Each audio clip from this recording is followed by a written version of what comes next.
Coach, can I take questions?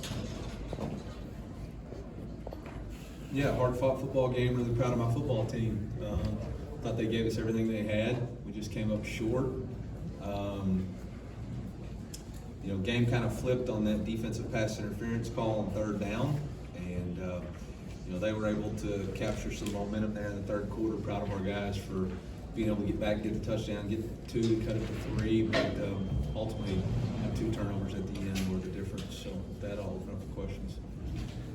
Eli, I know obviously you haven't had a chance to really look at the play, but the one that was intercepted by the defensive lineman, do you have an idea kind of what happened on that play? We were running a little tight end hide play, and I had my eyes on the tight end. He was open, and all of a sudden I just saw the defender with the ball. So I'll have to watch and see. Coach, after the LSU loss, you said the fight in the locker room was disappointed but not devastated. Is that kind of the same feeling that you have after this one? Yeah, there's a lot of hurt guys in that room. Put a lot into this one. We knew it would be a four-quarter fight, and just, disappointing to be so close but so far away at the same time. So, we'll take 24 hours and figure out what it was, but there's still a lot of football left. There's still a lot of football to play, and we got three really tough football teams left, so nobody's going to feel sorry for us, and we're going to pick ourselves up and get back to work. Coach, you said earlier in the week that third downs and red zone play will determine this game. And what facets did the execution work out well in those areas? Yeah, their first touchdown on a 4-point play was a third down. They threw a screen that scored. We first drive of the second half went down and ended up kicking a field goal right there and so scoring a touchdown. So, ultimately those things, we were 5 of 13, they were 6 of 13 on third down. So, I think that kind of all says it. How about Brady's play overall in a tough environment? Yeah, he got us to the fourth quarter, obviously, and was very tough and gritty, just like he always is. And I know he's going to beat himself up, but he doesn't need to. That's what happens when you play quarterback and go on the road. He did everything he could to give us a chance to win. Obviously, we got to see what happened on the turnovers, but not disappointed at all. Can you talk about the contributions by Schrader and Gordon as well, and how much they kept going? Yeah, obviously the first touchdown in the game, big time throw and catch to Lou, and honestly we probably didn't get him enough opportunity. Well, I knew they put 3 on him and defended him a little bit, but and then what else can you say about Cody Schrader? 112-yard rushing. Unbelievable. Another just fighter, and he's a heck of a player. You've tested these guys really like anyone else has the past 2 years. You touched on it, but you put in the words, frustration, hurt, whatever it is, it didn't feel like to come close against you guys again.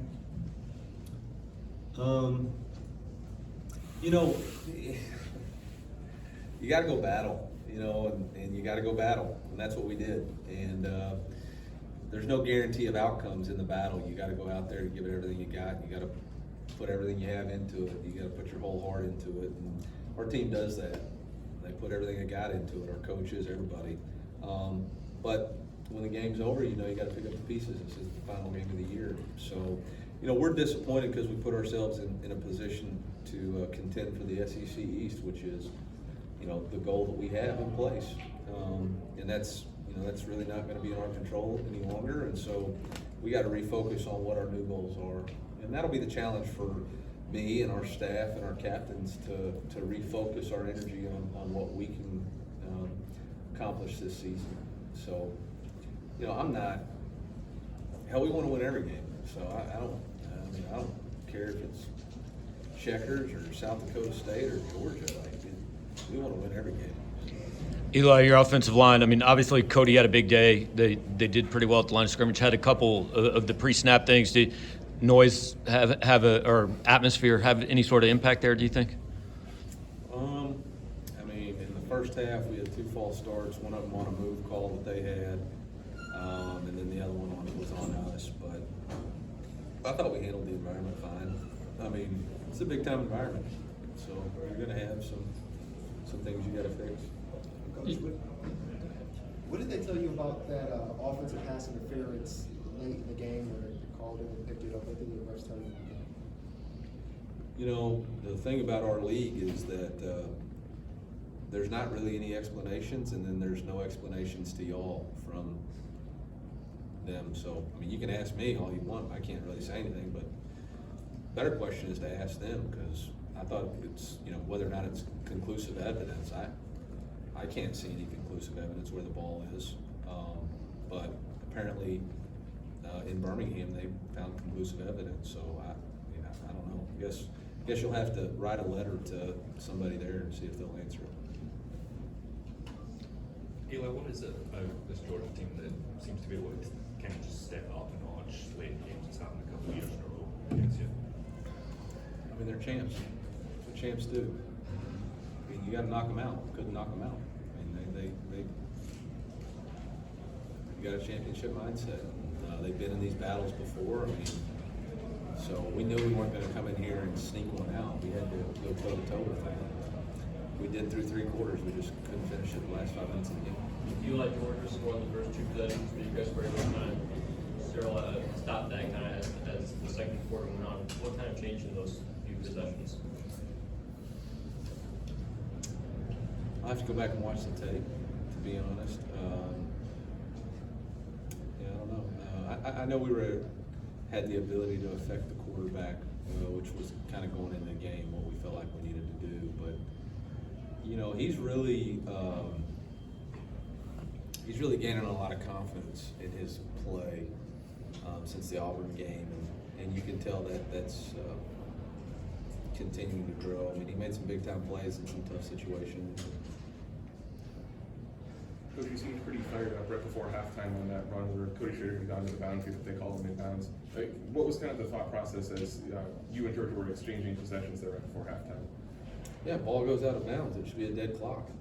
I mean, I don't know what else to ask. The ball goes out of bounds. It should be a dead clock, but yet they wind it, and then there's no explanation to anybody about it. So, I mean, I don't know. They always come over there and it doesn't matter. So there's no explanation on why it wasn't a dead clock. And so for us, if we would go out of bounds and they stop the clock there, then we don't let it run off. We try to move the ball and get in field goal range. That was the design of the scheme, the play. And yeah, I guess you'll have to, again, try to ask them that question. But Time for a couple more. Eli, you, after Brady threw the second interception, you're down 9, you still had 3 timeouts. Did you give any thought to maybe using the 3 timeouts, trying to get the ball back, or had you already decided not to use those? on the last possession, Yeah, when they hit the toss sweep for about 20, yeah, after that one? Yeah. Earlier in the first half, there was an opportunity to maybe throw a chance at converting on a 3rd and long, but you guys opted to run to the right with Schrader. Was there a reason behind that? Was there something that you guys saw on the field, or was that just kind of to keep yourself in position to not make a mistake? What was the score of the game? I believe it was either 10-7 or 7-3. Who was winning? I would have to check on that. So all that context matters, right? And we're in a position, that's the loudest part of the end zone. We'd already got called for a false start. It was 3rd and 9, and we're in a position there to, see if we can pop a run for a 1st down. And if we don't, put our defense out there that's playing pretty good. But what you don't want to do is put yourself in a bad situation, like a situation where your quarterback could get strip sack fumble, which happened to the previous team, kind of in a similar situation. And so our goal was to, make sure we're smart. We wanted to attack them, but not be reckless in how we do that. And so all those situations matter. Context matters in game decision making. Eli, you've used something to prove all year. Do you feel like your team proved something to people maybe outside your building today, or do you care? We're here to win. We're here to win. I mean, if people don't think our group's a bunch of fighters who are going to fight you tooth and nail for every inch, we ain't got to prove it to y'all anyway. So, we came here to win, not to keep it close, not to try to get it in the 4th quarter and see what could happen. We tried to win, played to win, and came up short. And don't regret the way any of the game played out, don't regret the quarterback's decision. I mean, I don't regret him being our quarterback, I don't regret any of that stuff. We came here and played to win and didn't quite get it done, but, I'm not deterred from what we're trying to accomplish this year. Thank you, guys.